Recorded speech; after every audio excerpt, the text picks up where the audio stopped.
सुप्रभात प्यारे बच्चों। आज हम कक्षा 7वीं में वसंत भाग 2 में पाठ 15 नीलकंठ करेंगे। नीलकंठ लेखिका महादेवी वर्मा द्वारा लिखा गया एक प्रसिद्ध रेखा चित्र है।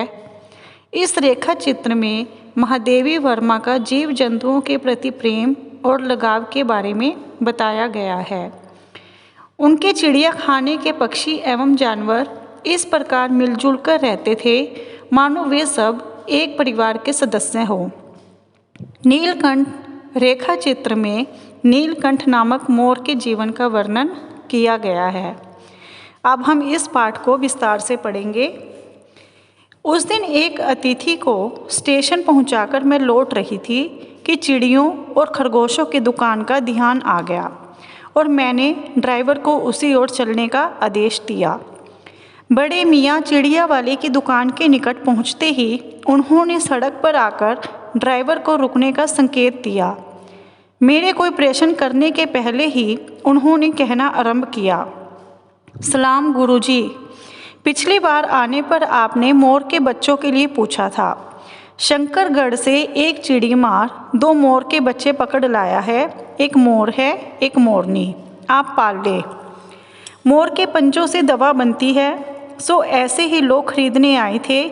आखिर मेरे सीने में भी तो इंसान का दिल है। मारने के लिए ऐसी मासूम चिड़ियों को कैसे दूं? टालने के लिए मैंने कह दिया, गुरुजी ने मंगवाए हैं। वैसे यह कमबख्त रोजगार ही खराब है, बस पकड़ो पकड़ो, मारो मारो। बड़े मियाँ के भाषण की तूफान मैल के लिए कोई निश्चित स्टेशन नहीं है।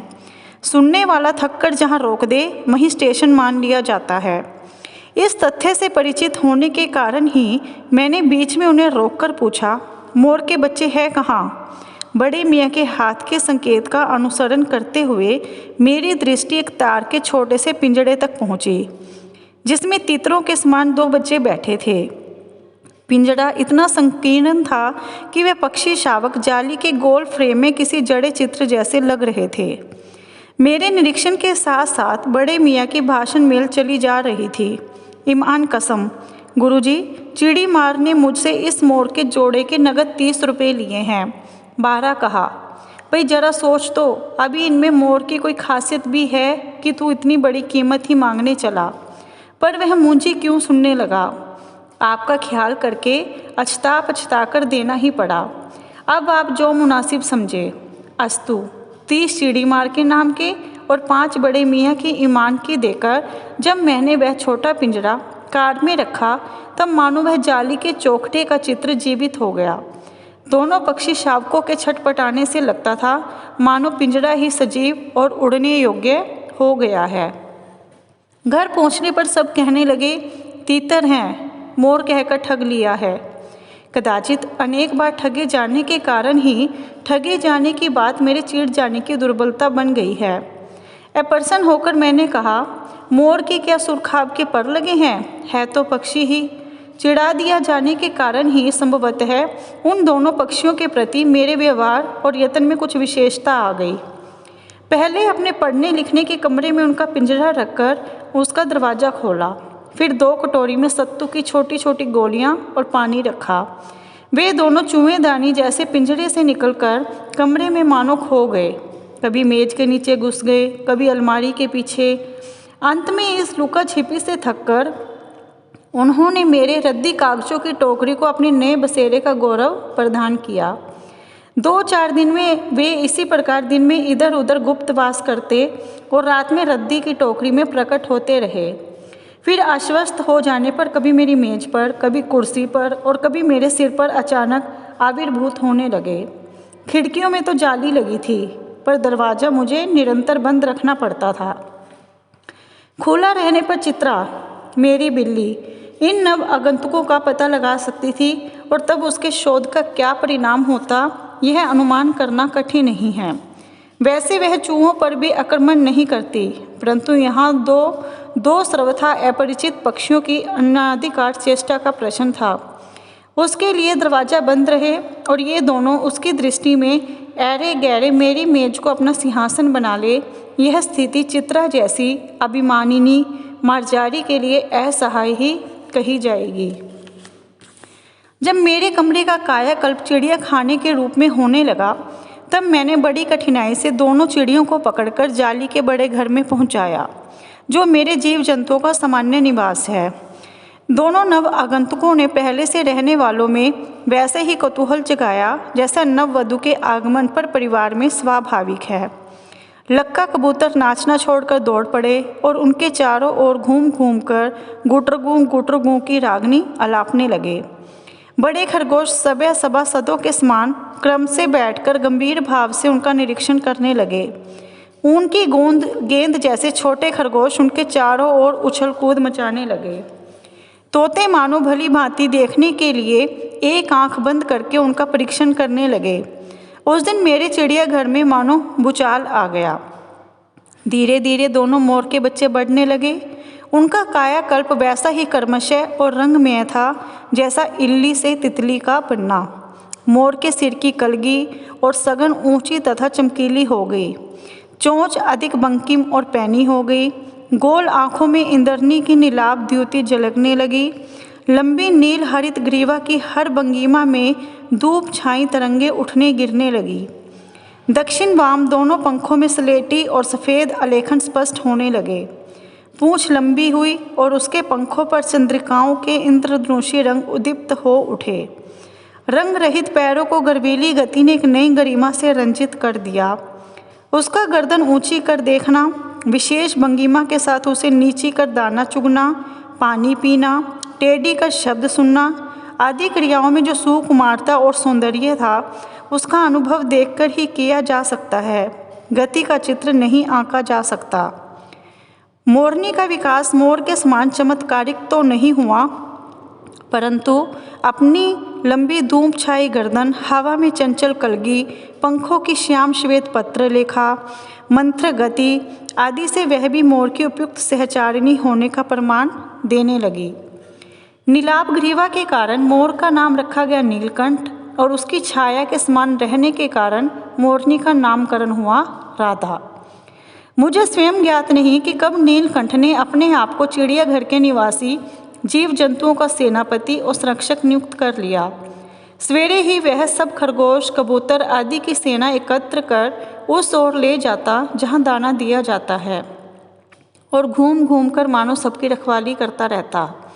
किसी ने कुछ गड़बड़ की और वह अपने तीखे चंचू प्रहार से उसे दंड देने दौड़ा। खरगोश के छोटे बच्चों को वह चोंच से उनके कान पकड़कर ऊपर उठा लेता था और जब तक वे आर्त क्रंदन न करने लगते उन्हें आदर में लटकाए रखता। कभी कभी उसकी पैनी चोंच से खरगोश के बच्चों का करण वेद संस्कार हो जाता था, पर वे फिर कभी उसे क्रोधित होने का अवसर न देते थे। दंड विधान के समान ही उन जीव जंतुओं के प्रति उसका प्रेम भी असाधारण था। प्राय वह मिट्टी में पंख फैलाकर बैठ जाता और वे सब उसकी लंबी पूंछ और सघन पंखों में छुआछुआल सा खेलते रहते थे। ऐसी ही किसी स्थिति में एक सांप जाली के भीतर पहुंच गया। सब जीव जंतु भागकर इधर उधर छिप गए। केवल एक शिशु खरगोश सांप की पकड़ में आ गया। निगलने के प्रयास में सांप ने उसका आधा पिछला शरीर तो मुंह में दबा रखा था। शेष आधा जो बाहर था उससे ची ची का स्वर भी इतना तीव्र नहीं निकल सकता था कि किसी को स्पष्ट सुनाई दे सके। नीलकंठ दूर ऊपर झूले में सो रहा था। उसी के चौकन्ने कानों ने उस मंद स्वर की व्यथा पहचानी और वह पूंछ पंख समेटकर सर से एक झपट्टे में नीचे आ गया। संभवतः अपनी सहज चेतना से ही उसने समझ लिया होगा कि सांप के फन पर चोंच मारने से खरगोश भी घायल हो सकता है। उसने सांप को फन के पास पंजों से दबाया और फिर चोंच से इतने प्रहार किए कि वह अधमरा हो गया। पकड़ ढीली पड़ते ही खरगोश का बच्चा मुख से निकल तो आया, परंतु निश्चेष्ट सा वहीं पड़ा रहा। राधा ने सहायता देने की आवश्यकता नहीं समझी, परंतु अपनी मंद केका से किसी असामान्य घटना की सूचना सब और प्रसारित कर दी। माली पहुंचा, फिर हम सब पहुंचे। नीलकंठ जब सांप के 2 खंड कर चुका तब वो शिशु खरगोश के पास गया और रात भर उसे पंखों के नीचे रखे उष्णता देता रहा। कार्तिकेय ने अपने युद्ध वाहन के लिए मयूर को क्यों चुना होगा, यह उस पक्षी का रूप और स्वभाव देखकर समझ में आ जाता है। मयूर कला प्रिय वीर पक्षी है, हिंसक मात्र नहीं। इसी से उसे बाज, चील आदि की श्रेणी में नहीं रखा जा सकता, जिनका जीवन ही क्रूर कर्म है। नीलकंठ में उसकी जातिगत विशेषताएं तो थी ही, उनका मानवीकरण भी हो गया था। मेघों की सांवली छाया में अपने इंद्रधनुष के गुच्छे जैसे पंखों को मंडलाकार बनाकर जब वह नाचता था, तब उस नृत्य में एक सहजात लय ताल रहता था। आगे पीछे दाहिने बाएं क्रम से घूमकर वह किसी अलक्ष्य संपट ठहर जाता था। राधा नीलकंठ के समान नहीं नाच सकती थी, परंतु उसकी गति में भी एक छंद रहता था। वह नृत्य मगन नीलकंठ की दाहिनी ओर के पंख को छूती हुई बाईं ओर निकल आती थी और बाएं पंख को स्पर्श कर दाहिनी ओर। इस प्रकार उसकी परिक्रमा में भी एक पूरक ताल परिचय मिलता था। नीलकंठ ने कैसे समझ लिया कि उसका नृत्य मुझे बहुत भाता है, यह तो नहीं बताया जा सकता, परंतु अचानक एक दिन वह मेरे जाली घर के पास पहुंचते ही अपने झूले से उतरकर नीचे आ गया और पंखों का सतरंगी मंडलाकार छाता तानकर नृत्य की भंगिमा में खड़ा हो गया। तब से वह नृत्य भंगिमा नित्य का क्रम बन गई। प्राय मेरे साथ कोई ना कोई देशी विदेशी अतिथि भी पहुंच जाता था और नीलकंठ की मुद्रा को अपने प्रति सम्मानपूर्वक समझकर विस्मय अभिभूत हो उठता था। कई विदेशी महिलाओं ने उसे परफेक्ट जेंटलमैन की उपाधि दे डाली। जिस नुकीली पैनी चोंच से वह भयंकर विष तर को खंड खंड कर सकता था, उसी से मेरी हथेली पर रखे हुए भुने चने ऐसी कोमलता से होले होले उठाकर खाता था कि हंसी भी आती थी और विस्मय भी होता था। फलों के वृक्षों से अधिक उसे पुष्पित और पल्लवित वृक्ष भाते थे। बसंत में जब आम के वृक्ष सुनहली मंजरियों से लद जाते थे, अशोक नए लाल पल्लवों से ढक जाता था, तब जाली घर में वह इतना अस्थिर हो उठता कि उसे बाहर छोड़ देना पड़ता। नीलकंठ और राधा की सबसे प्रिय ऋतु तो वर्षा ही थी। मेघों के उमड़ आने से पहले ही वे हवा में उसकी सजल आहट पा लेते थे और तब उनकी मंद केका की गूंज अनुगूंज तीव्र से तीव्रतर होती हुई मानो बूंदों के उतरने के लिए सोपान पंक्ति बनने लगती थी। मेघ के गर्जन के ताल पर ही उसके तन में नृत्य का आरंभ होता और फिर मेघ जितना अधिक गरजता, बिजली जितनी अधिक चमकती, बूंदों की रिमझिमाहट जितनी तीव्र होती जाती, नीलकंठ के नृत्य का वेग उतना ही अधिक बढ़ता जाता और उसकी केका का स्वर उतना ही मंद्र से मंद्रतर होता जाता। वर्षा के थम जाने पर वह दाहिने पंजे पर दाहिना पंख और बाएं पर बायां पंख फैलाकर सुखाता। कभी कभी वे दोनों एक दूसरे के पंखों से टपकने वाली बूंदों को चोंच से पी पी कर पंखों का गीलापन दूर करते रहते। इस आनंद उत्सव की रागनी में बेमेल स्वर कैसे बज उठा, यह भी एक करुण कथा है। एक दिन मुझे किसी कार्य से नखास कोने से निकलना पड़ा और बड़े मियाँ ने पहले के समान कार को रोक लिया। इस बार किसी पिंजड़े की ओर नहीं देखूंगी, यह संकल्प करके मैंने बड़े मियाँ की विरल दाढ़ी और सफ़ेद डोरे से कान में बंधी ऐनक को ही अपना ध्यान का केंद्र बनाया। पर बड़े मियाँ के पैरों के पास जो मोरनी पड़ी थी, उसे अनदेखा करना कठिन था। मोरनी राधा के समान ही थी। उसके मूंछ से बंधे दोनों पंजों की उंगलियों टूटकर इस प्रकार एकत्रित हो गई थी कि वह खड़ी ही नहीं हो सकती थी। बड़े मियाँ की भाषण मेल फिर दौड़ने लगी। देखिए गुरुजी, कमबख्त चिड़ी मारने बेचारी का क्या हाल किया है। ऐसे कभी चिड़िया पकड़ी जाती है। आपने आई होती तो मैं उसी के सिर पर इसे पटक देता, पर आपसे भी यह अधमरी मोरनी ले जाने को कैसे कहूँ। सारांश यह है कि 7 रुपये देकर मैं उसे अगली सीट पर रखवाकर घर ले आई और एक बार फिर मेरे पढ़ने लिखने का कमरा अस्पताल बना। पंचों की मरहम पट्टी और देखभाल करने पर वह महीने भर में अच्छी हो गई। उंगलियां वैसी ही टेढ़ी मेढ़ी रही, परंतु वह ठूंठ जैसे पंजों पर डगमगाती हुई चलने लगी। तब उसे जाली घर में पहुंचाया गया और नाम रखा गया कुब्जा। नाम के अनुरूप वह स्वभाव से भी कुब्जा ही प्रमाणित हुई। अब तक नीलकंठ और राधा साथ रहते थे, अब कुब्जा उन्हें साथ देखते ही मारने दौड़ती। चोंच से मार मार कर उसने राधा की कलगी नोच डाली, पंख नोच डाले। कठिनाई यह थी कि नीलकंठ उससे दूर भागता था और वह उसके साथ रहना चाहती थी। न किसी जीव जंतु से उसकी मित्रता थी, न वह किसी को नीलकंठ के समीप आने देना चाहती थी। उसी बीच राधा ने 2 अंडे दिए, जिनको वह पंखों में छिपाए बैठी रहती थी। पता चलते ही कुब्जा ने चोंच मार मारकर राधा को ढकेल दिया और फिर अंडे फोड़कर ठूंठ जैसे पैरों से सब ओर छितरा दिए। इस कलह कोलाहल से और उससे भी अधिक राधा की दूरी से बेचारे नीलकंठ की प्रसन्नता का अंत हो गया।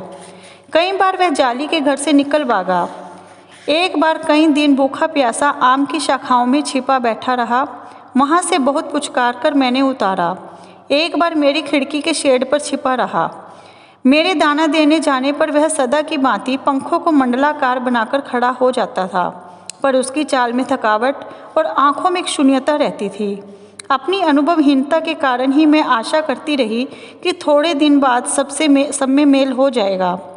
अंत में 3-4 मास के उपरांत एक दिन सवेरे जाकर देखा कि नीलकंठ पूंछ पंख फैलाए धरती पर उसी प्रकार बैठा हुआ है जैसे खरगोश के बच्चों को पंखों में छिपाकर बैठता था। मेरे पुकारने पर भी उसके न उठने पर संदेह हुआ। वास्तव में नीलकंठ मर गया था। क्यों का उत्तर तो अब तक नहीं मिल सका है। न उसे कोई बीमारी हुई, न उसके रंग बिरंगे फूलों के सतबक जैसे शरीर पर किसी चोट का चिन्ह मिला। मैं अपनी शाल में लपेटकर उसे संगम ले गई। जब गंगा की बीचधार में उसे प्रवाहित किया गया तब उसके पंखों की चंद्रिकाओं से प्रतिबिंबित होकर गंगा का चौड़ा पाट एक विशाल मयूर के समान तरंगित हो उठा। नीलकंठ के न रहने पर राधा तो निश्चेष से कई दिन कोने में बैठी रही। वह कई बार भागकर लौट आया था, अतः वह प्रतीक्षा के भाव से द्वार पर दृष्टि लगाए रहती थी। पर कुब्जा ने कोलाहल के साथ खोज ढूंढ आरंभ की। खोज के क्रम में वह प्राय जाली का दरवाज़ा खुलते ही बाहर निकल आती थी और आम, अशोक, कचनार आदि की शाखाओं में नीलकंठ को ढूंढती रहती थी। एक दिन आम से उतरी ही थी कि कजली यानी कि अल्सेशियन कुत्ती सामने पड़ गई। स्वभाव के अनुसार उसने कजली पर भी चोंच से प्रहार किया। परिणामतः कजली के 2 दांत उसकी गर्दन पर लग गए। इस बार उसका कलह, कोलाहल और द्वेष प्रेम भरा जीवन बचाया न जा सका। परंतु इन 3 पक्षियों ने मुझे पक्षी प्रकृति की विभिन्नता का जो परिचय दिया है वह मेरे लिए विशेष महत्व रखता है। राधा अप्रतीक्षा में ही दुकेली है। आषाढ़ में जब आकाश मेघाच्छन्न हो जाता है तब वह कभी ऊंचे झूले पर और कभी अशोक की डाल पर अपनी केका को तीव्रतर करके नीलकंठ को बुलाती रहती है। तो बच्चों, यह पाठ पढ़ा आपने नीलकंठ। तो इसमें आपने पढ़ा कि कुब्जा के व्यवहार से नीलकंठ और राधा के प्रेम की दुनिया उजड़ गई थी। नीलकंठ निराश रहने लगा था और निराशा और राधा का वियोग ही उसकी मृत्यु का कारण बना और राधा बाद में नीलकंठ को ढूंढती फिरती रहती थी। तो यह पाठ आपको अच्छे से समझ में आ गया होगा। सभी बच्चे इस पाठ की अभ्यास कार्य पत्रिका और अभ्यास कार्य को ध्यानपूर्वक करेंगे। धन्यवाद।